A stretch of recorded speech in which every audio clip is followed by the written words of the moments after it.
Here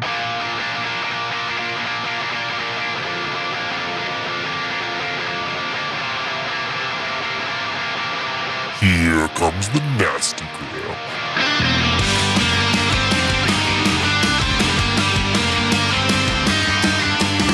Send a priest to save my soul, forget it. Welcome back to the Nastygram D&D podcast. This is A Tangled Web, Chapter 14, Devil's Account. Feeling it too hard is the poison to the heart of a sick.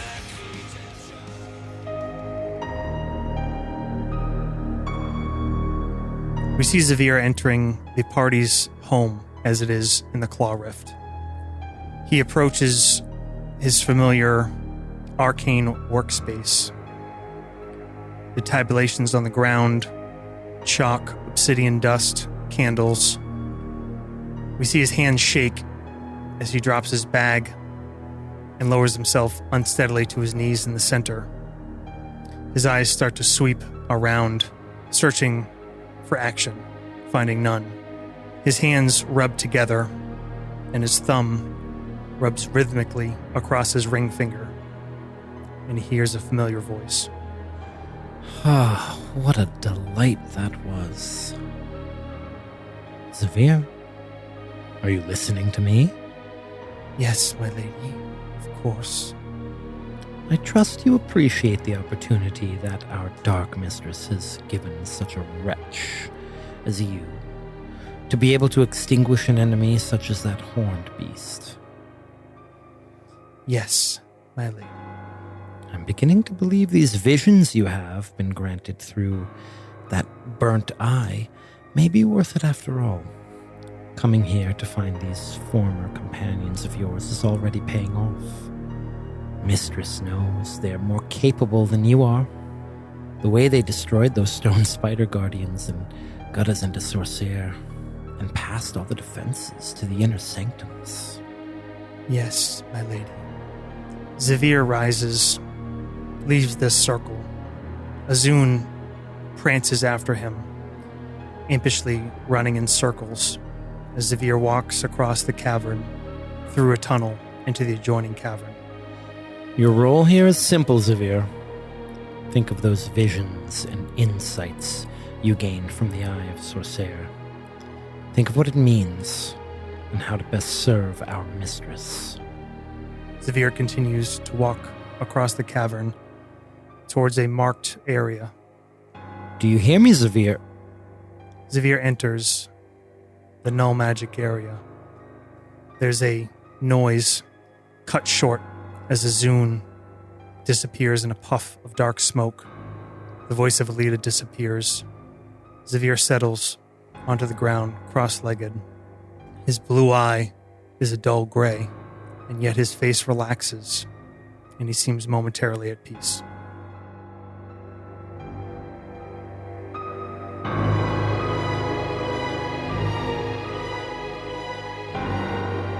The snap of a hunter's trap and a small yelp echo through the high forest. A fox struggles desperately against the metal jaw wrapped around its front leg. Time passes and the fox loses the energy to struggle.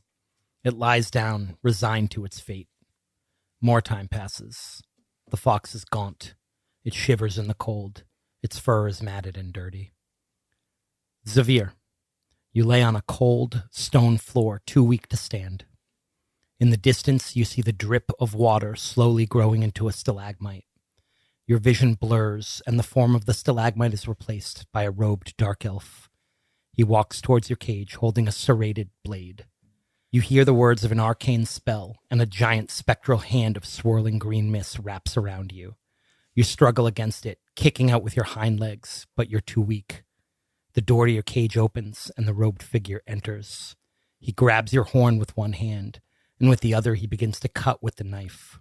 He strips away at the horn like he's carving wood. The pain is more intense than anything you could have imagined. You feel the grating and sawing reverberate across your skull and down your spine. When he finishes, the cell door closes. He walks away, fading back into the form of a growing stalagmite. This is repeated over and over and over. As your horn is slowly chipped away piece by piece over the years, The stalagmite slowly grows to replace it until one day, a crackle of electricity ends your suffering, and you wake with a scream.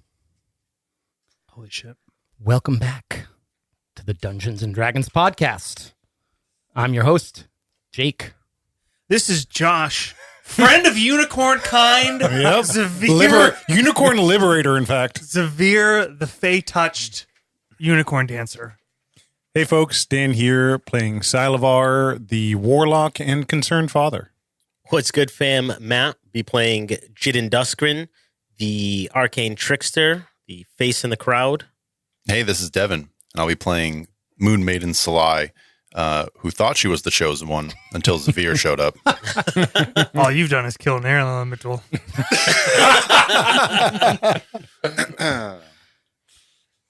It was neutral. It was an accident. We talked a little bit off mic about next steps after leaving the school, Sorcerer, and after the kind of information that you guys began to gather. Excuse me. So we're going to jump ahead a little bit, and I'm going to split up the party. Sylai and Sylavar. The two of you are in the mushroom groves. This section of the city isn't a city. It's a forest. It's immense. It covers as much like square footage as most of the rest of the city. And it is sort of wild. Sylai, in this place, you can feel a sort of connection to nature, although that connection is different here. The forests that you're used to, it's more of a feeling of life, the growth and, things like that. But here, it's death. It's that part of nature. The two of you have just walked into a small clearing, the place that you saw in the scrying orb, the place where the orb said your Sylavar, your children were. You find a campsite. It looks like it has been abandoned for at least 24 hours. Sylavar kneels down by the ashes, kind of sifts his hand through it, looking for coals, looking to gauge the temperature of the fire or how long it's been out. And he looks up at Sylai and he says, "They have not been here for some time." Where would they go? She turns her head and looks up. So these mushrooms that are all around you, this forest that you're in, don't think of like, Alice in Wonderland, like big red capped things. Think of those like really thin, spindly, like these really long, is that shiitake mushrooms, Matt? Is that what I'm thinking of? Enoki? Is that like the ones that are big, long, tall, thin caps? Enoki. and but they're kind of blues and purples in color, and some of them even emit a faint glow. And they're incredibly tall. They're 12, 20 feet tall, some of them. So you're all you're under this canopy of these mushrooms. And then, of course, the ground here is covered with lichens and smaller funguses. They went to find answers, most likely in the city, perhaps even in Infernal Keep. Then why hide here? Cut to the Infernal Keep. Zy'vir and Jiddin. The two of you are standing in front of a 3-story tall stone building in the stench streets. In the middle of that building, like it's been cracked asunder, is this enormous hole. And on the other side of that hole, you see an alley. Jiddin, you know this place. You've been here before. In fact, looking over your shoulder, you are within sight of the ruins of House Duskren. And you know that the place known as the Infernal Keep is through this archway. In your pack, you have a book that you took out of Sorcerer, a book that was written in Abyssal. Oh, yeah. After you got back to your hideout, you went into that magic-free zone, and you opened it up and you looked through it, and you quickly realized that it belongs to something, a creature called Yuland, the Tally Master. And it appears to be like a ledger, bookkeeping ledger of debts owed. you looked into it a little bit and you found out that Yuland actually lives here. Okay. The book isn't very useful to you personally. If you were the sort of person who was into blackmailing and stuff like that, then you could get some use out of it. Jiddin's not into blackmailing at all. It's not super useful to you, but you can tell looking through it that it's invaluable to Yuland. And Cool. so you and Zy'vir have come here to find him and hopefully exchange the book for whatever you'd like to try to exchange it for. I'll also mention, we had talked a little bit about gold. So what I want to do is just give you guys a gold total. But we also talked about, getting the tokens and paying off some people in the last game. And none of you really brought a lot of coin with you. So I'm going to say collectively, you only have about 2,000 gold, which the prices that you've been paying, like the coin, the tokens to get in were probably like 10,000 each. You know what I mean? So 2,000 is in this economy, it's not a lot. Sure. Ain't worth what it used to be. And that was suggesting that we had a lot more, but we've already spent it. You probably had 30,000. Okay. And we're down But to even 2. that, not a ton. I mean, you're dealing with powerful families that Sure. have millions of gold. Right. Yeah. We invested in our hideout. That's what we did. You did that as well. Yes. Matt, actually, Jiddin did spend some coin on the hideout, I believe. Yes. But then again, most of the coin was Jiddin's, so it was his to spend. Mostly Jiddin and Sylavar's. All right, so Jiddin and Zy'vir, you're standing outside this crack in the wall of this stone building, and you can hear voices coming from inside. You know that just kind of around this corner is the place called the Infernal Keep, which is more of an alleyway that is home to a lot of different outsiders. I'm assuming I'm in on the plan. Do I know like what we're doing here? I was hoping you maybe knew a little bit. Yeah, I mean, Well, the book thing. I'm. Assuming, oh yeah, you're yeah. right. You would. I would have told you. I probably would have told you about the book. Okay. Can you read Abyssal? Yes. Okay. What is your? Are you good at persuasion and that kind of stuff? No. Okay. I mean, I'm not bad. So. And Zy'vir has something. He's actually never used it. He's had it for very long. He his cleric thing. The what do you call it? Domain? Yeah. Channel divinity. Channel divinity is he can pick a skill and be proficient in it Oh, cool. for like that scene or whatever. Oh, cool. So, Nice. Basically, if you told him something, I mean, I'll let you take the lead in Yeah. negotiating. But if there's something that like you told Zy'vir that you would want him to help you with, Yeah. he'll prepare for that between skills and spells or whatever. Okay. Is there anything I should be looking for? I mean, in general, for the infernal stuff, there's a couple of things. One, if there's any, I guess, news about a portal or rift being built or opened for House Duskren, right? How are they getting here? Who is the power behind Matron Duskren and The getting, cloaked archdevil. yeah, who's that? That would be another question to try to work on. And then there's our friend, the Pit Fiend, who's out there, and he's got a clock in which he can come back. If we ever want to really be truly rid of him, the only way to do that is to kill him on his home turf. Same with Mum. Yeah. Well, yeah, kind of. I mean, she's already dead. You can kill her anywhere. Yeah. Okay, good. She's not a demon. Yeah. Yeah, devils and demons, generally outsiders, can only be banished from the prime material plane. Yep. Yeah, they can't be. You can't give Destroyed. Destroyed. Word. So I think those kind of 3 topics are worth investigating or what we've been concerned with. Because you were the only the vision you called forth was to see the matron mother was you. That was Yes. your question. So I think that's good for you to take lead on that kind of path.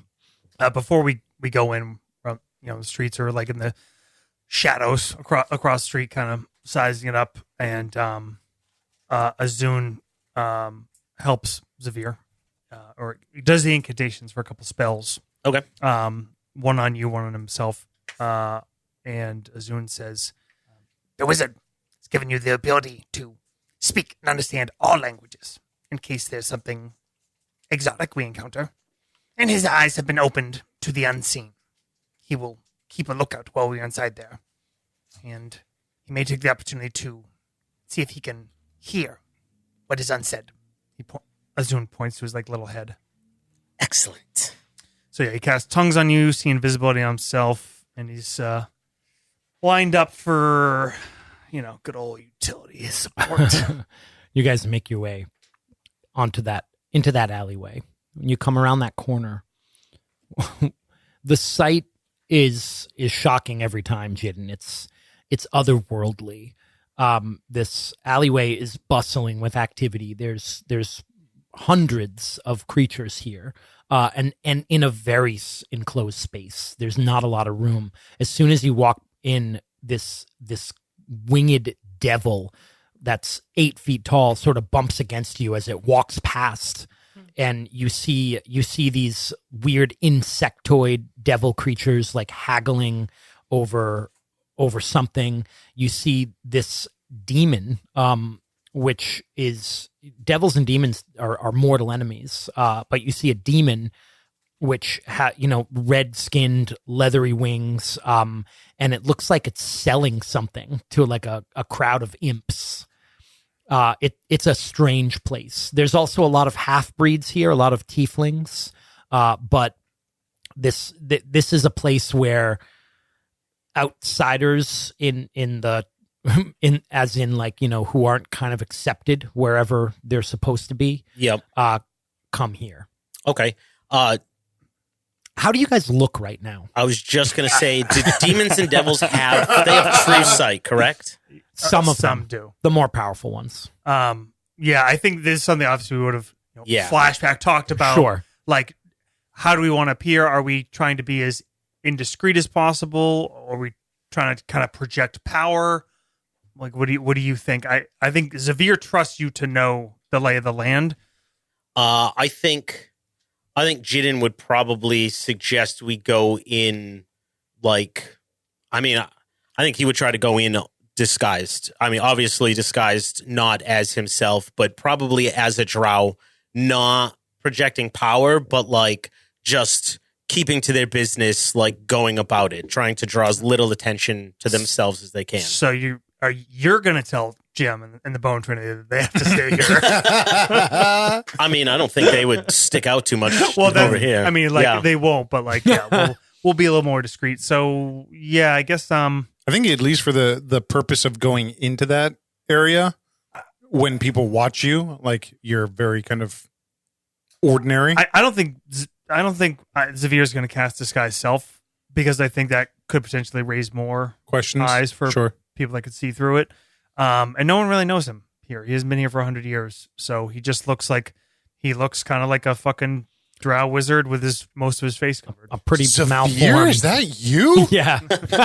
Kathy? From accounting? No, from grade school. Oh. Flashback. It's like a rom-com. She smacks you. What did I do? That I same don't Live remember. Love Last poster is Yeah. hanging up on the background. Actually, you know what?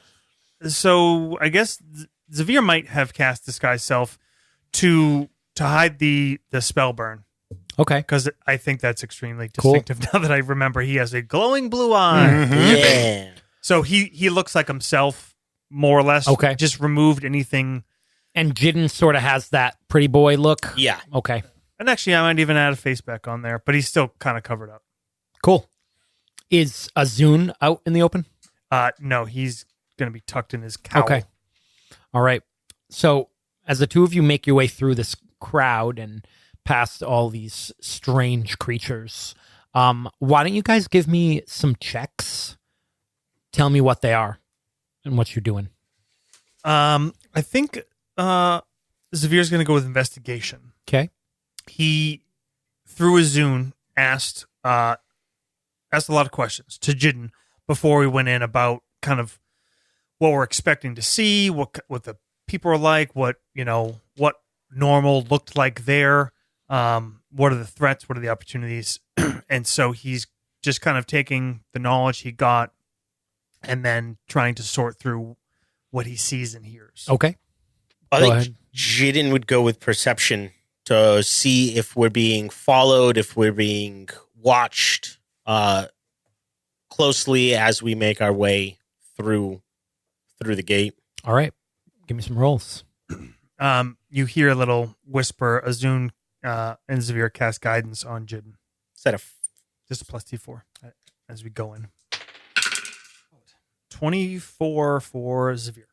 no, not as great. 17. All right. And you know what? Actually, as we're walking through, Zy'vir is also going to cast Detect Thoughts. Okay. He's only doing the surface level scanning. He's where nobody gets a save, but he doesn't get anything in depth. He just gets surface level thoughts. This ain't the surface, Josh. Oh, this is surface, buddy. Jiddin, you're looking, making sure no one's following you. Always defensive, always aware of your surroundings. You get a lot of weird looks because not a lot of drow come through here. But, I mean, you notice a few groups kind of look at you, but leave you alone. But you feel like there's eyes on you. You feel like you do feel like you're being followed, but you don't spot anyone. Okay. Zy'vir, you also notice these groups who kind of take looks at you occasionally because you're out of place. And a couple surface thoughts keep coming up from different groups. And that's, I wonder if they're looking for the half-bloods. Us being they, Yes. which we are. You get the impression that the people who are thinking this have recently seen these half-bloods.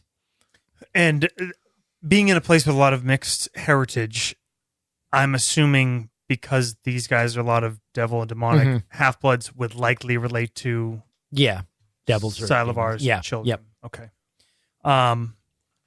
Zy'vir casts message and kind of lifts a finger, points it to you subtly, to Jiddin, and you hear in your mind Zy'vir's voice again, and he says, "There are many here who refer to the half-bloods.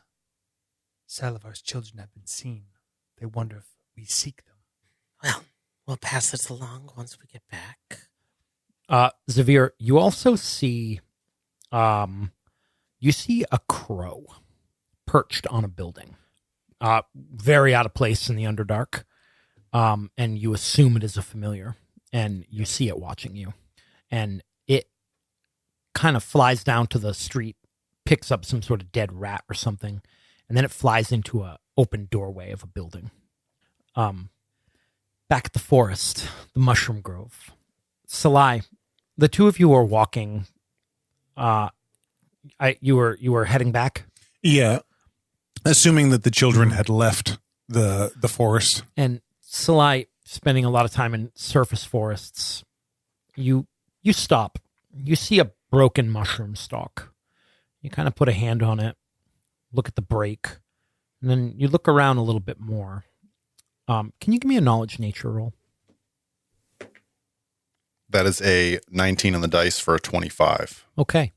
Something came through here. Something large. You'd assume a predator of some sort. And it did break this mushroom, but it didn't break a lot of mushrooms. It's something that is very large, but very capable of moving through this forest. Bigger than a Roth. Yes. And you just get this sort of sense that it's a predator. I look at Sylavar. Sylavar has continued walking while you stopped, and then like 7-8 paces ahead, he stops, turns back at you to look at you. She puts her fingers to her lips in a weird motion, but like a weird gesture that you're on the surface. Mm-hmm. Yeah. We're good. We're speaking the same language here. Yep. She pushes her fingers to her lips. She runs her hand along the top of this mushroom, this broken mushroom. there's no path of this creature. It's like just something large lives here. Yeah. I mean, you see a little bit of a disturbance in like the moss, like the more fragile, like funguses and mushrooms on the ground. You maybe enough to follow. So it's just something large that came through here. You're not sure how long ago, but it concerns you that it's so close to where they were camping. Mm. She points up towards, there's a sort of a slope to a high ground. Sylavar nods, and as he's walking beside you towards that hilltop, he gradually fades and then becomes invisible. Why don't you guys give me some rolls? Tell Sure. me what they are and how you're using them, and what you want to accomplish. I think move quietly. The children obviously didn't stay here, and I think they both, Sylai and Sylavar, both understand that. So this was a place they went from. They hid out here, and they were moved on to something else. Jake's DM skills are so strong that he's actually pulled Devin's terminology back into 3.5. It's just a simpler way to describe it. Mm-hmm. But I think I don't even have survival. Yeah, survival. I think tracking, finding where someone would go, if they were camped there, what's close by that they would move to. I think Sylavar's going to roll perception. Okay. He's kind of maybe not abandoning, but feels maybe overconfident in his invisibility, and knows that he can't be seen. And so now is more actively looking for something other. Okay. Probably fall back a few steps. Rolled a 19. That's a 25. I got a 13. Ooh. I'm not proficient. That's the one wisdom skill I'm not proficient in. Sylai, you've spent a long time now in nature, different types of nature. But this is there's something about this place that is disturbing to you. Something profane. It's not quite, like a cursed or what's the word I'm looking for? Defiled area. But just that feeling of death and decay is so strong here, that it's sort of distracting you. Sylavar, you blend into the shadows and you start just looking around, being more aware of your surroundings. And you look up into these mushroom stalks and you see this little creature. It's not even paying attention to you. It's not watching you. It's going about its business. It has this long sort of spear with a hooked end, and it looks like it's cutting off little pieces of mushroom and putting it in a bag. It's a kobold. Okay. And it's wearing this hood with almost like a plague doctor beak. And as you sit there and you watch it, you notice that from where you are, now that you've spotted one, you spot maybe a dozen, and they seem like they're working. They probably are workers that are harvesting mushroom. They blend in quite well. They're very quiet, and they're up in the mushrooms, like in the tops of the mushrooms, and sort of just going about their business. Like if they notice you, they don't seem to care. I'm invisible, but if they noticed Sylai, you mean? Yeah. Okay. Yeah. You kind of hear over your shoulder the voice of Sylavar. Above, in the stalks, slaves. She's still looking down as she walks. She says, "There is wickedness in the soil." We are in Menzo. What do you expect? When he points these creatures out, you see the weird masks they're wearing and the robes, and you realize that there's all these different sorts of fungus and spores and stuff, and some of them could be dangerous. You hadn't really thought about it too much, but it seems like the purpose of those masks is probably to protect them. And I'm gonna jump back over to the Infernal Keep. You see that crow fly into that house. Fly into the house. Yep. Okay. I do try to take note of the ones that reference the half breeds, just so I can pass that along, or if we need to come back and question them. I think in hand code, Jiddin probably signals to you that he feels that we're being watched or followed. Yes.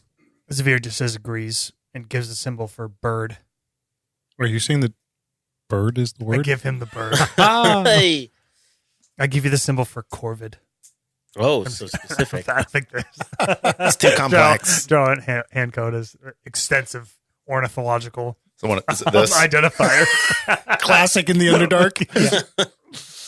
Yeah, I guess we're going to the house, right? Yeah. I think Zy'vir probably takes on partially just because it is sort of the role, like the sage wizard assistant to this, to Jiddin. Like he's kind of following behind you, also because I trust you to like move us around this place. As you guys approach the house, you're walking towards that open door, and this creature steps into the doorway, looks right at the both of you, and you're both sort of taken aback by the beauty of this thing. It is female, except it has horns, a tail, wings. It's wearing very little clothing, and it smiles at you. You're both not fools. You know what a succubus is, but I don't know if either of you have ever seen one. Like, intellectually that it's bad news, but it's hard to look away. Is this a metaphor? I've seen drawings and manuals of monsters, Studied them quite hard. along with the dryad that I referenced many times as a child. What? Okay. that AD&D players, man, that dryad. Wow. Whew. Fire. The swimsuit edition. That thing clinging on that nip. I know exactly what you're talking about. Cut. Oh my god. We'll put that picture up on the Discord if anyone's curious. Little dryad shaking her stump. Okay, succubus. They are devils, yes? Yes. Okay. They might be demons. I think the devil version is called an Irenuis or something. No, those are very different. Those are It's like a succubus. warrior, terrifying warriors. Incubus is the male version. Incubus is the male version, yeah. It might just be like a fiend. There's some creatures that are just, they don't have like Nope, a demon or devil. They're devils. Wait, demons. Yeah, demon. Sorry. Guess we'll never know. Thank you, D&D. They are demons. Did she like interposes herself in Yep. our path? Okay. Zy'vir is kind of a half step behind Jiddin, and so he looks at the succubus, tries to kind of control his reaction, and then sort of looks side eye at Jiddin. Her eyes glow yellow, and she says in drow, "Are you looking for something?" Was that your bird watching us? She nods. "Are you here for something, though?" Someone. "Oh, I have all sorts of someones for all sorts of tastes." I don't think you quite understand what I am looking for. And Jiddin will look her up and down. Drow? Fiend? Or perhaps you prefer an elf? I have one of those. Perhaps your keeper. She smiles, and she says, "I am the keeper." Well, then, a direction at most. Have you heard of a Yuland? She nods. And where can I find it? She sort of ignores the question and then looks at Zy'vir and says, "Your friend doesn't talk much." It's what happens when you don't answer my questions. "Did you take his tongue?" You think she probably has true sight. Zy'vir just looks to Jiddin, You see her eyes just fall on that one eye for a second. looks down. What is it to you? There are people looking for you. Word has been put out. We were told you would arrive. Yes, I expected as much. Sloppy work in Waterdeep. You, specifically. Someone wants to hire you.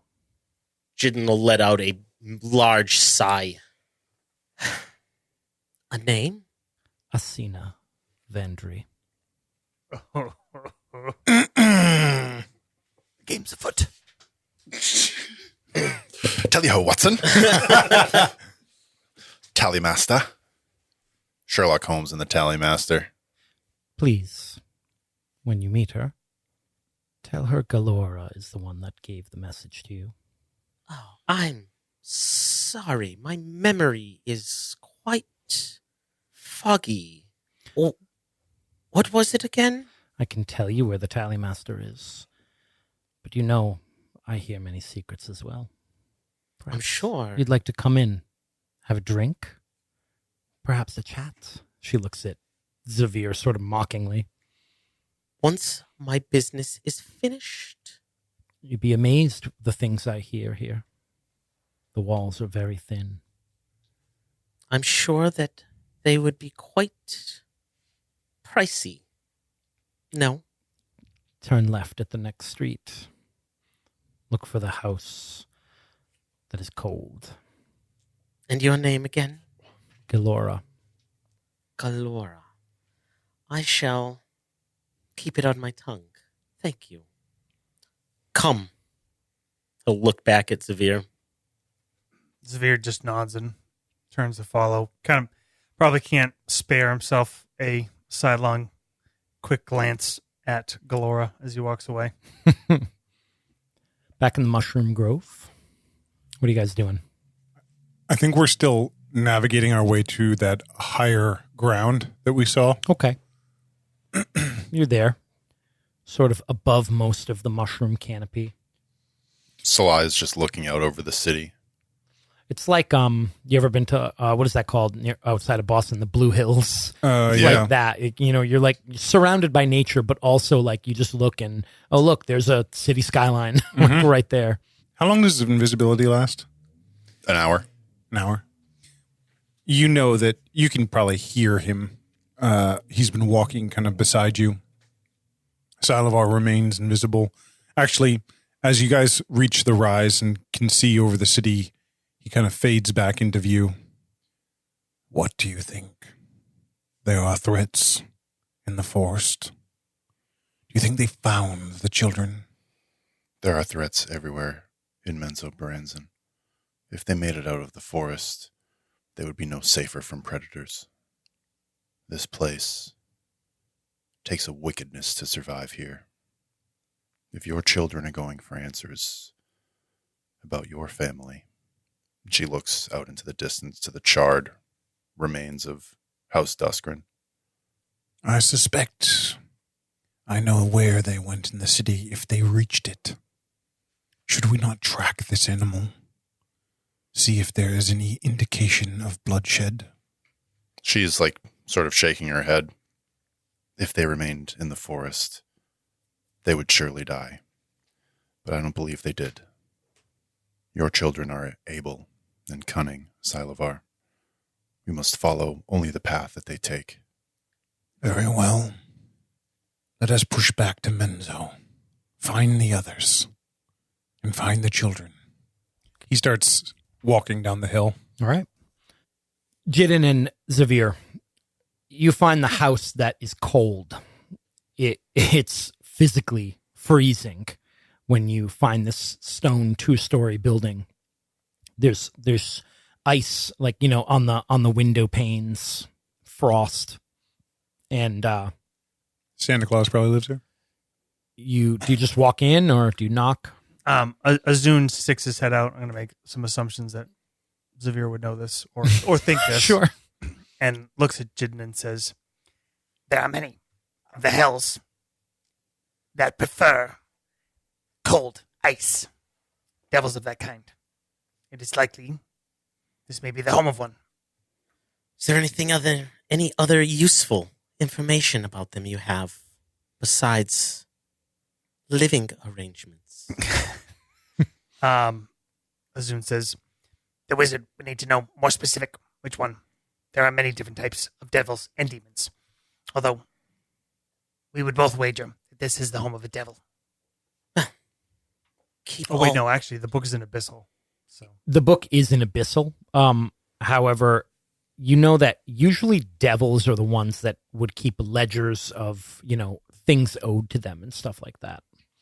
A devil. Azun says, you've dealt with them before? With your house? Not me specifically, no. They are more, I would never say trustworthy, predictable than demons. They will generally adhere, agree to a deal, and honor it. But their words, they will always give themselves a way out, a way to win advantage. Worthy adversary, then. Marvelous.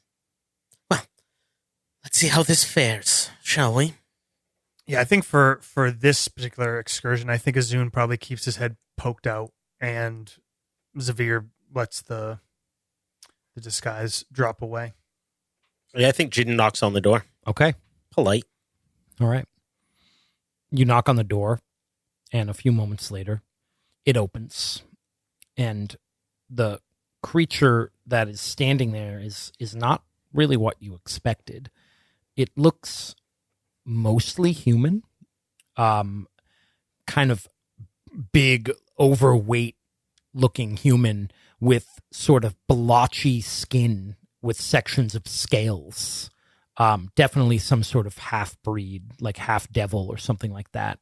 Wearing like the equivalent of like gym shorts, essentially, like just like like shorts and nothing else, and sweating profusely. Caught him mid-workout. It has like sort of greasy black hair. He's getting his pump on. It just like, this kind of paunch over its gut, and it looks at you with these kind of heavy-lidded eyes and says, "What?" In Abyssal, Jiddin will say, I am looking for one named Yuland. I was told this was his residence. I shall assume you are him. He nods. May we come in? Kind of looks at both of you, and then he just turns around and walks in. Josh, you think you're like, okay, I think Zy'vir kind of has a general idea of what a lot of different devils and demons look like. And you were probably expecting an ice devil.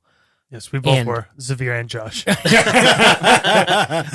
And looking at this thing, you see like the sort of reptilian scaly parts of his skin. He might be part ice devil, but he's definitely also part human.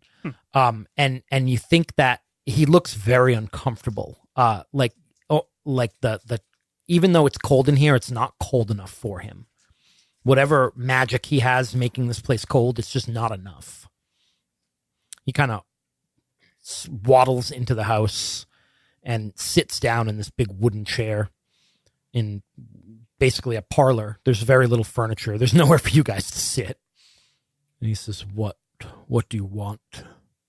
I have recently come into possession of something that would be of great importance to you.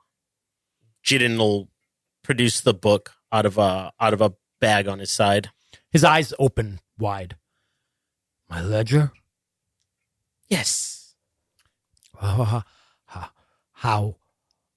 did you get this? That is not important, is it? Do you want it back? Just because I think it's cool. I'm going to say you still have that surface thought thing. I probably actually would have recast it right when we knocked on the door. You get this kind of thought of, I could leave this place. Okay. He's not doing a good job of showing how excited he is, of hiding how excited he is, but with those sort of skimming his surface thoughts, he's miserable here. He hates being here. And with this, he could leave. Gotcha. What do you want? You hear Zy'vir's voice in your head, cast message. this book is extremely valuable to him. He will be desperate to gain it. Zy'vir now has advised all three of the other party members. Anyone who had that on their Tangled Web bingo. He reeks of it. And Zy'vir will kind of step forth. He kind of does a low, kind of just deliberate bow in front of him. And Azun pokes his head out, and Zy'vir casts a cantrip and casts Frostbite on him. Just gives him like a brief... He kind of sighs, like relieved for a moment. I think Jiddin will probably turn to you, Zy'vir, and he'll say, "Speak your mind if you wish, but I will go first." You say that like mentally back? Because you can respond to it. If I have enough. Yeah. If I have enough, Let me check the character limit. Yeah, I think they upped It was it. after 6 seconds. His turn was over. Yeah. It became your turn again. So Zy'vir just kind of like nods to you. Stop trying to act out of initiative order. sorry. Roll to begin the encounter. He's kind of looking at you, waiting to hear what your terms are. Matron Duskrin, what can you tell me of her and her fate? Duskrin is a name. Name that hasn't not been spoken here in 100 years. Yes, well, He says 99 years. there has been others that have since then, and they shall get their due when I find out who, but that is not what I want to know now. He stands up with labor and makes his way to another room. He says, "Come with me." Goes into this office. You see a desk, paperwork everywhere. This guy's some sort of accountant. Yeah. Bookworm. You see, file cabinets, just ledgers, and he starts looking through them, and he says, Duskrin, Matron Talina? Yes. She's in league with a devil, a patron. Archdevil, if I'm correct. He shrugs. He says, "It's a name I'm not familiar with. I believe it is not really a name." Well, spell it out for me. Seldarok. What you hear because of the spell that you're currently under, Matt, in a language. This is a language that you have never, that you don't know, but because of the spell that Zy'vir cast on you, you know that the word he just said in some unknown language means eternity's end. Oh, cool. Sound friendly. I think it's very cool that you had that spell up, because I wasn't going to tell you guys that. Fuck yeah. Not yet. So it's kind of a weird thing where he says a name, but you I don't Hear know. two things at You once. hear two things at once? Yeah. Right. It's like thieves can't. Right. A message within a message. Does Zy'vir have that as well, or is it just on me? I only cast on you. Word. I mean, Zy'vir speaks a bunch of languages, but probably not Not this what one. that is. I mean, I think as once Yuland starts like digging through his papers and starts like reading information, Jiddin pulls out a notebook out of a pocket out of his chest and uses his mage hand and just has the mage hand just copying down Taking everything. notes. Yeah, everything that this thing says, like verbatim. Josh, do you want to try to delve a little deeper into his thoughts? So, if I do, he will know, Oh, okay. even if he fails. Oh, okay. Or even if he fails the check. So, I'm going to hold that for like Cool. if I like push it. comes to shove, All right. kind of thing. As he's reading through a bunch of different documents, you do get the feeling, the surface thought. He becomes he reads something that makes him concerned, that makes him worried about his own safety in this moment. You hear that in your mind. He's seen something. Something's making him worried about himself now. That. Does it seem like it was while he was looking through the ledgers? Yep. Okay. That Not an outside threat. Something he read. made him afraid for himself. Zy'vir just kind of like nods. It This Seldarok, it must not be a true name. Perhaps it's a archdemon hiding its true identity. The thing you read. Hmm? I saw your eye twitch with sweat. Oh, this is a general of one that has sworn allegiance to him, a pit fiend by the name of Arbastor. Has he visited this plane before? He nods. Great question. Oh, yes, he has. Azun 99 years ago. is on Zy'vir's shoulder. And he says, Is that true name? No. Do you know? He shakes his head. No. Says, would I be in this blasted place if I knew the true names of pit fiends? Become. You look uncomfortable. Zy'vir casts Frostbite again. Personal air conditioner. Yeah, I was about to say the same thing. You're about to be doing that for 100 years, Josh. Be careful. I can think of worse things, like what's going to happen to your orifices down there. This must be a powerful devil, in fact, to have the service of a pit fiend sworn to him. Yes, well, I believe I've met him before. Why don't you guys give me insight? Thank you. Yeah. Maybe advantage with the detect thoughts? Sure. It's a 20. Natural 19. 27. Damn. 22. All right. You guys notice that a lot of the papers he's referencing were already out on the desk. Word. I think Jiddin will just, noticing that, I think he's still just going to continue on like he hasn't. Azun says, Doing research. For yourself? Always doing research. Other visitor? What? No. Awfully handy No one has been here. that you have all of this. Zy'vir probes. Oh, Is it a contested roll? It is. Or saving throw, rather. I think it's a A save. spell, so it's probably save. It's a save. I just want that as like a keyboard effect that I can just play Zy'vir probes. Zy'vir probes. Zy'vir If curses. you probe deeper, the target must make a wisdom saving throw. If it fails, you gain insight into its reasoning, its emotional state, and something that looms large in its mind, such as something it worries over, loves, or hates. Either way, if it succeeds the spell, and either way, the target knows you are probing into its mind. Unless you shift your attention to another creature's thoughts, the creature can use its action on its turn to make an intelligence check contested by yours to end it. So basically, you can kind of like keep interrogating. But I think I'm going to catch him off guard. Okay.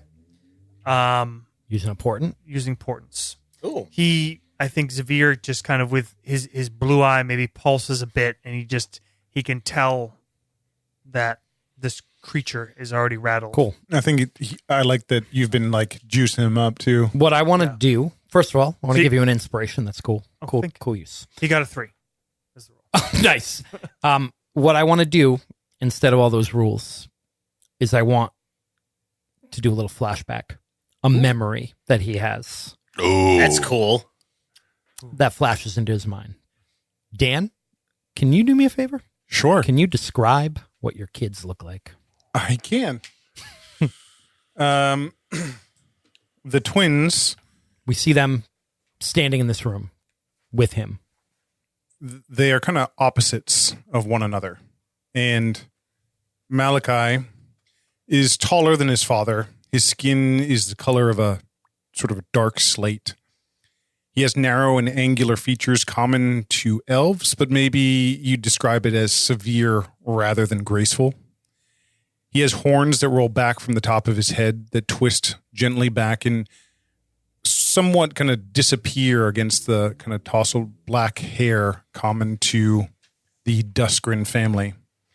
His eyes are a pale violet that have sort of a lingering stare, and he wears light armor layered in dark colors and a deep red trim. the crest of the Nightfall Company is sewn into the kind of upper chest of his leather armor that he wears. Standing next to him is a veritable opposite. She's similar height, maybe a little shorter, straight-backed. Her black hair is knotted in a long braid. A pair of blood-red horns rise from her forehead, short and pointed. Her eyes are topaz and black like Sylavar's, but her features are softer, similar to those that knew her mother. She has a crooked smile, and you can kind of see her pointed teeth when she laughs. She wears refined, loose-fitting traveling clothes, black, with a red sash tied around her waist. And when she strolls along the streets, she leaves no shadow in her wake. What was her name? Good guy stuff. Morgana. That's her. We see the three of them standing in this room, and the girl says, "We hear his final words as he says, the fiend's name is Arbastor, and it will return in 300 days, according to my ledger." The girl says, "How do we kill it?" And he says, "You cannot kill it on this plane. You must go to the 9 hells to do so. But that would be very unwise. Very unwise. These things are far more powerful there. They have layer actions." Extreme conditions. Then the boy says, "There must be a way." He sort of hesitates and he says, There are things. You cannot kill it, but you could trap its soul. The items that do these are quite rare." She looks at him and she says, "You know where one of them is, one of these items." He nods. "There is a creature in the mushroom groves. Within its lair is a gem. If you kill Arbastor, you could trap his soul in this gem. He will not be dead. He will simply be trapped." The boy says, "What sort of creature guards this?" He takes out a book and he puts it on the table. And he opens it up and we see a picture of a gold dragon. He says, "This is Jelun the Radiant. He was once a great golden dragon, but he was killed by the drow centuries ago. His body reanimated. Oh! A Dragolich! He is now the keeper of the grove. He is now Jelun the Rot Father." That's what we were tiptoeing around? You fail. You fail as a ranger druid. Jake That's had it. me in the first half. You said this radiant gold dragon. I was like, oh, it's just the good guys among the bad guys, and they thinks it's a bad guy. We're totally fine. Nope. The vision ends. We're back in that room, and I think, Jiddin, you could tell, like, Zy'vir, that eye pulsed like a solid, strong blue. And Azun actually, like, he's on Zy'vir's shoulder. His little front claws grab the cowl of his cloak and, like, peer into Zy'vir's eye. Like, he knows he's seeing something in there. Whoa, that makes me want to kill him. Right? It's like some fucking evil little shit. I don't like the imp. Oh, fuck, man. Does Jiddin know the imp? If the imp can see things, your patron sees what it sees? I don't know if we've talked about it Gotten yet. into the logistics. Yeah. Yeah. If he hasn't, there's then clear that there's some split loyalty, but also you don't think he can literally see into his eye. It's more like just like an impulse. Like he's seen him look into the eye before. He glimpses at it. Yeah. I do love the idea that the imp could actually see what's going on In and the eye. reports it back to Well, what's her name? Yeah, not in the eye, Alita. but out and around, Right. out and about. But yeah, you can kind of tell Zy'vir is like gone for a couple moments, and then kind of like shakes his head clear, and he kind of like his eyes, both of them narrow. That pulse kind of fades to a dimmer blue, and he takes a step towards this devil. He steps back. He's not a very, I mean, he's large, but he's not a very physically imposing creature. He's a bookkeeper. Got Bahama shorts on. he's a sweaty bookkeeper. Azun, you see, he looks towards the devil, and then his eyes snap back towards Zy'vir, and he says, "The children." He kind of half scurries down Zy'vir's arm and looks. I did not think that they would actually go. How long ago? The half-breeds. Were they here? 2 days. You fool. Condemn them to death? I did not think they'd go alone. To go alone is to die. Super duper. I was really hoping you guys wouldn't leave the mushroom forest, and I could Oh, well, actually, tell you this. Right? I was thinking. You So want to do something? I do. Hop back. Maybe, we chatted for a while. We walked and we went back to that top. There's like a mossy bit on the high peak. And she turns to you, Sylavar. What do you make of this place? This, he kind of gestures at large, the forest, the city, everything. She nods. She says, after being away for so long, I wondered if I would miss it. it feels foreign to me. I do not miss the caves and that encroaching feeling.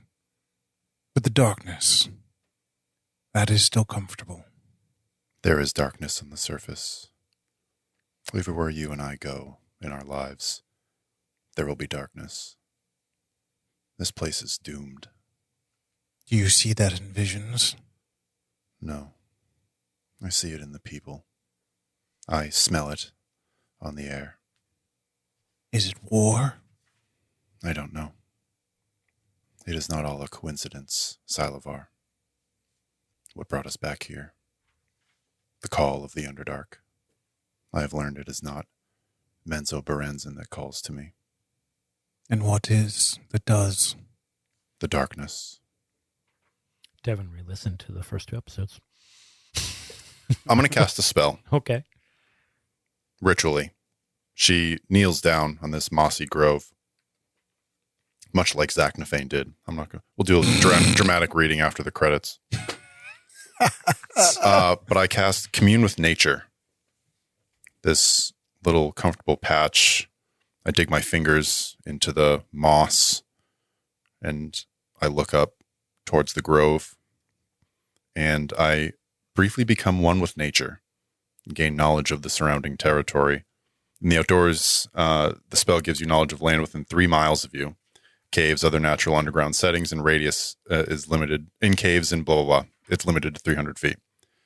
It doesn't function where nature's been replaced by construction, blah, blah, blah.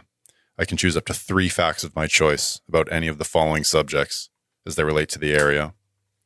Terrain and bodies of water, anything out of the ordinary. There are a bunch of small bodies of water, but nothing large. The whole area is surrounded by a natural river. But mostly it's just, if it were a ranger type, I would call it forest. Okay. I'm going to learn from my other 2 options, prevalent plants, minerals, and animals, or peoples, and powerful celestials, fae, fiends, elemental, or undead. Nah. That last one's a doozy. Good. So what's that first one? Read that first thing again. Is Terrain and bodies of water, and then plants, minerals, animals, peoples, and then extraplanar creatures that are prevalent things and powerful things. there's a lot of different types of mushrooms here, of funguses, and some of them can be quite deadly, quite poisonous. I think with that commune with nature, I'm gonna send you in a second. I'll send you some of the basically. Remember we did the encounter hazards. Yeah. There's encounter hazards for the forest. Awesome. Okay. And I'll tell you what some of them are ahead of time. Sweet. With that roll, and then the second part, powerful undead. There is one powerful undead creature here. Skeleton Jim. It is I was gonna say. it is a very, very strong. Actually, no. I'm sorry. It's at first it feels like one, but as you focus on it, you realize that it's more like a colony. Like a mushroom network. Mm-hmm. I hate that. Okay. But I hate you that. kind of look out over the forest of mushrooms, and you look at one area, and you swear you see like some of the mushroom caps kind of tremble a little bit as it moves through there, and you see just a glint, just the tiniest glint of gold. There's something powerful and undead in the mushrooms. It doesn't tell you like what it is, right? No. Yeah. Back at the Back of the ranch. ranch, Yep. back at the house. Zy'vir makes a show of turning as if to leave. So dramatic. Oh, I forgot my character's name for a second there. I was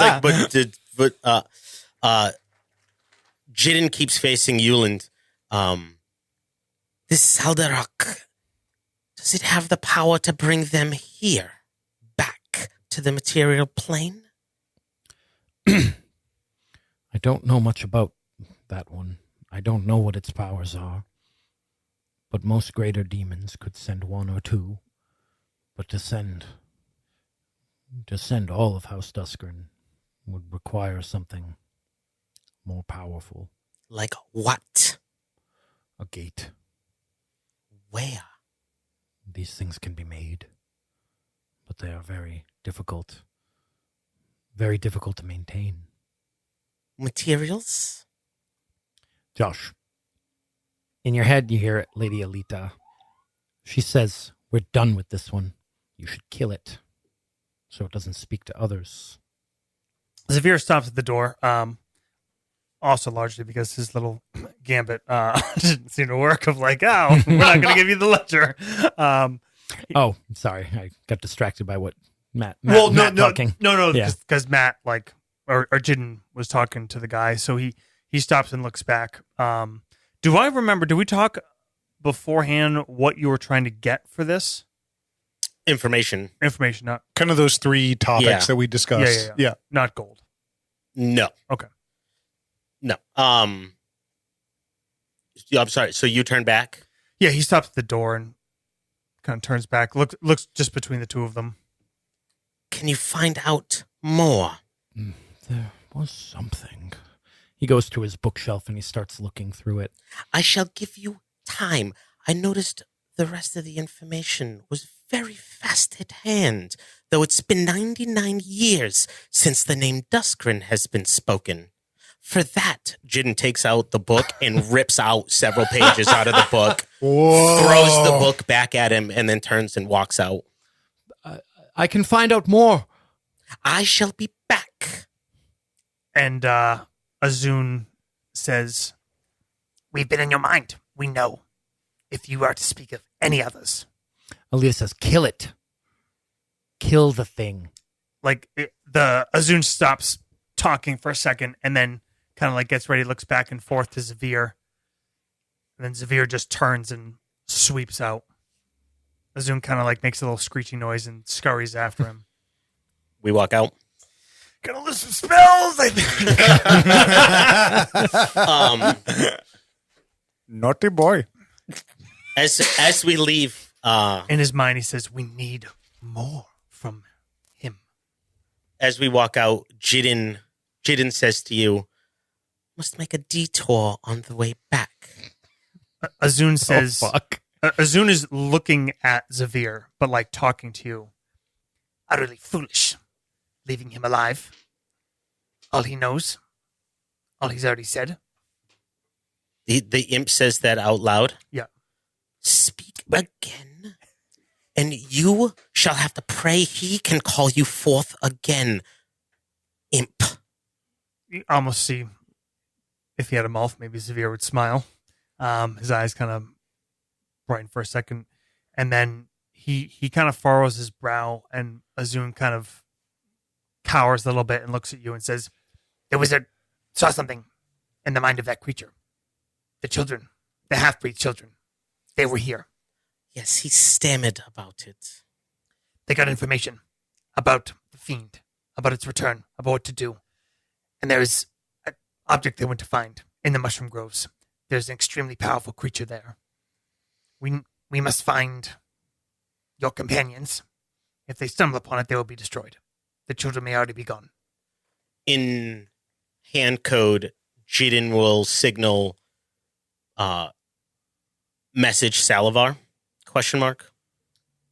Like, can you send the message spell to him to let him know since they're there? 100 feet. That's sending. Short, yeah. You have third level cleric spells? No. Yeah, I don't have any magic. Ascending is the, what is it, fourth level? moment. Third. You have an animal messenger there, wizard? Not prepped. Send the imp. I don't know if you can go that far. Arise, chicken. Chicken, arise. Yeah. Zy'vir just By kinda, the way, listeners, I'm looking at Josh look over like 1,000 spells that is currently on the table in front of him. yeah, not a one that will help in this circumstance. I wish there was one, but it just got I've got taken a- away. I've got a good picture of His spell list. Josh's ridiculous spell list. Yeah. Zy'vir looks at you and shakes his head. Then we must be quick. Come. It follows along. This is pretty far, right? Different part of the mushroom. Are you guys trying to go find them? Jiddin wants to go by Galora's. Okay. Oh. You want to go back to her? Okay. Yeah. She's got information, and now Jiddin has a currency. Quick question for you though, Jake. Yes. Is the forest like a day's worth of travel kind of thing, or just like No, a not- really big park? Yeah, like a big park. Exactly. Okay. Actually, you know what? I don't think he would go by there first. I think they would probably head back. You know, back to that. Zy'vir shakes his head no, and then looks at Azun and just points. And Azun kind of hisses, and then which you rarely see, his little black leathery wings extend, and he flaps in the air, disappears from sight as he turns invisible, and he flies to the east. Sick. You know, one of those videos where people like You're release a sending bird. him to warn them, Which Cool. means I am without my familiar. Nice. Cool. You're gonna have trouble casting spells anyway. Cool. You guys you're gonna go see Galora? No, I think he'll skip that. All right. I think Jiddin probably would want to make You wanna meet up? copies of these documents and not just hand over originals. Which documents? Whatever he ripped out of that ledger. Okay, cool. All right. So you guys are heading back to the base. Yeah. All right. And back at the Mushroom Grove, was there anything else you wanted to do? I think Sylavar, looking out over the city as you have been casting for the last 10, 15 minutes, he sees you finish and he says, "Has anything been revealed to you? Are they here?" There is something here. Something vile. A facsimile of life. That much is certain. Josh, feel free to interject with When, Azun whenever. okay. It is likely not our fight. And you guys see invisible? No. No. Okay. Then you're like in this mushroom grove? We're on kind of like a crest that comes out of the forest, and we're kind of overlooking. We're probably at the like forest, like the mushroom like edge line, so we don't stick out. But we're pretty notable, especially to anything that would be flying. Okay. Maybe Savarkeen or Sylai, rather. I know you have very high perception. You get a sense. I can probably hear him flapping his wings. Hear a flap or feel like a wind. And, Hoping it to Cloaker. and then Yeah. a magic cloak will ride. A couple moments later, you hear a voice from the side, and as you look, Azun appears. I don't even dark need to look. I know who it shadow is. imp. She scowls a bit. Sylavar looks at him. The wizard and the assassin. They have learned information. You sensed his approach because you had that commune with nature up. That's right. Oh yeah. They are Though I not wouldn't in compliment danger. him. About your children. The half-breeds. They are in danger. We know they're in danger. What else has he learned? You odd expression on Azun's face. The sword comes to Sylavar's hand. Sly stands up. You will tell me what you know. An arcane incantation starts crossing Sly's lips. The wizard hasn't shared all with me. Can I make a sense motive? What do we got? Insight. Insight, sorry. Yes. I'm just gonna get rid of my character sheet and just play Azun. I got deception. Stand by. That's all right. I rolled a 2 for a 15. total of 8. Sylavar looks kind of disgruntled, but accepts the fact that Zy'vir may not tell him everything intentionally. He's already got that sense before. They've returned to the cave. Very well. We leave now.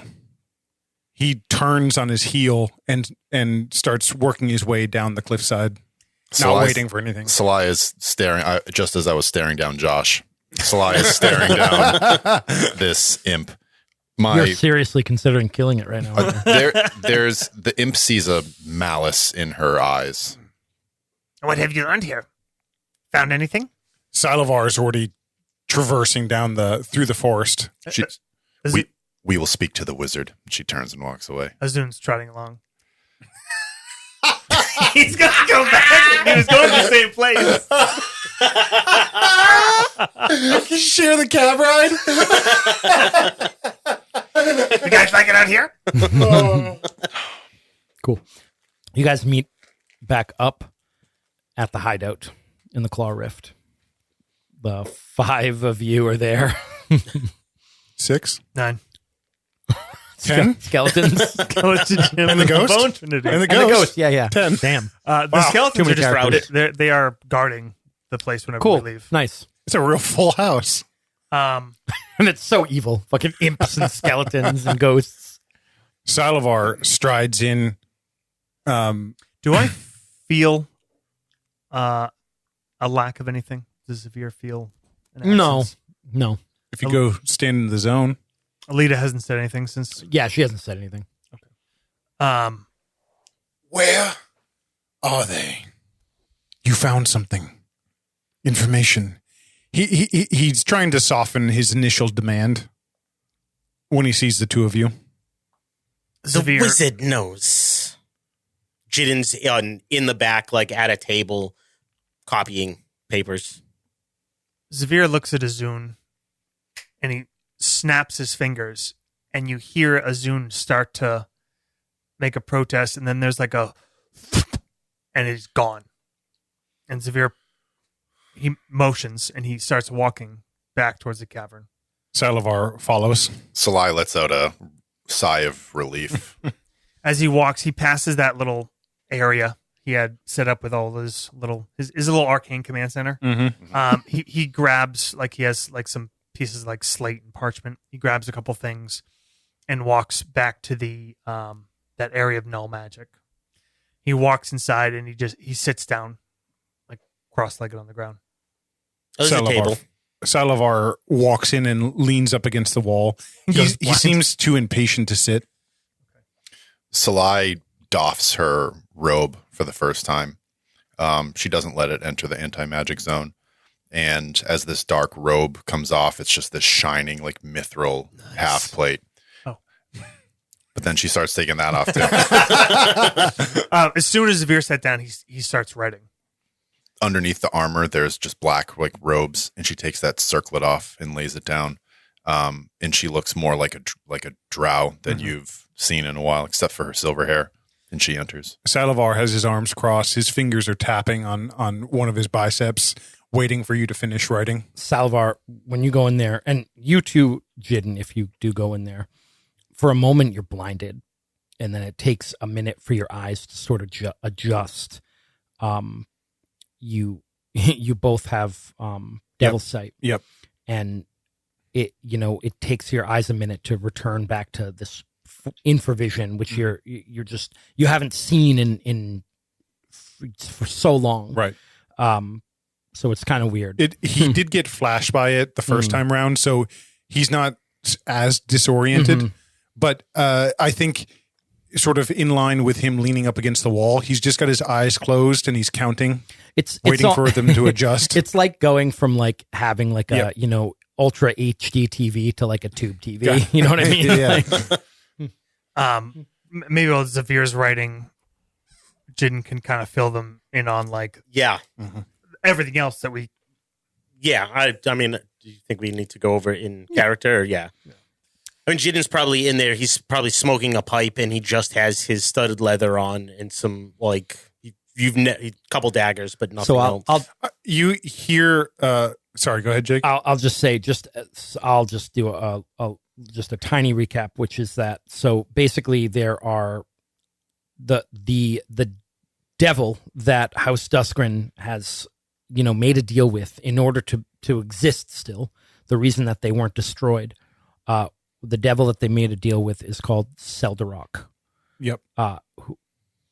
AKA Eternity's End. Do you say anything about that, Matt? Because no one knows that but you. The Eternity's End. Oh, thing. yeah. Okay. In the like having understood that it was a different language. And yes, he probably is explicit that because he was taking the mage hand notes it's probably written in something that he can't even read anymore. And then Arbastor is the pit fiend that you guys killed, and he is in service to Seldarok as well, which you kind of maybe knew because Arbastor was summoned by House Duskren. Yep. So you could have made that assumption anyway, but they are in league. Yeah, assuming that the matron mother was making a deal with Seldarok, and he said, "Here's one of my generals." Correct. Yep. Sylavar, kind of still leaning in that spot, he kind of calls out across the cavern. "What did you find, brother?" Zy'vir finishes writing. He stopped when he's mostly kind of like looking up, like mostly paying attention, following along. When you talked about the Eternity's End thing, when Jiddin says that, he stops and looks and kind of like shakes his head to keep going. And they hand you a piece of parchment. Sylavar's eyes open again, adjusting to the difference being in this null magic zone, and he looks down at Zy'vir moves. He actually had a candle as he was writing in the snow magic. He moves the candle over to the parchment. Sylavar takes the paper. He kind of pins it on the ground and kneels down as he reads it aloud. 2 days ago, your children went to the home of Yuland, the tally master, from whom we sought out information. They sought information about a pit fiend who we faced a century ago. You see Sylavar kind of pause on that for a while. Some memory is running through his head. They learned his name and sought ways to kill him. Yuland told them that although he could only be permanently destroyed on his native plane, they could use a soul gem to trap him forever if he was destroyed here. And he told them there was one to find here in Menzo. In the mushroom groves to the east of the cavern, there is a hoard guarded by a powerful creature. A fallen gold dragon brought back by our kin with necromancy. Jaloon, the Rot Father. Sylavar's eyes kind of cast up from the letter as he looks around at the three of you. And that's where we'll end it. God damn Next it. week we'll boy. meet the Rot Father. But maybe it's a Dracula, or maybe it's not. Maybe it's not. who knows? Maybe it's just a bone guy. A big bone guy.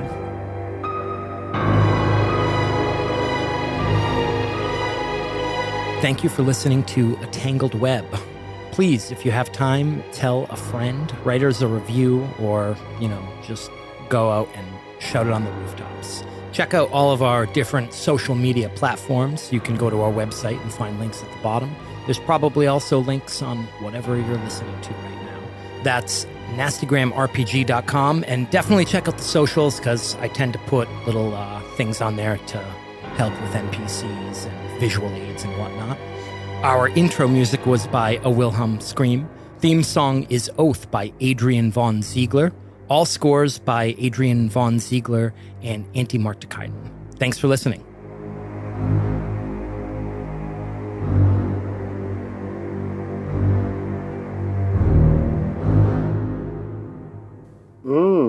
That's nasty. Cool. Hang on. Crinkle fingers. That's right. Wait for the thumbs up. Why does it smell like hair product? Probably weed Probably or chemicals. something covering weed. I've been Yeah, that's what it is. chemicals all Yeah. day. Chemicals. Yeah, I had kind of an incident. I was gonna say I don't cover up the weed An smell. incident? With the winery or With the fire The department? winery. Okay. No. That sounds terrible. Why does that sound worse than the fire department? Because it's the winery, it's a farm, and there's no safety at all in any way. Oh, no. Oh, yeah. I probably took 6 to 9 months off my life this afternoon. Straight vaping. Straight vaping. So, dude. What's that vape? What is that vape flavor?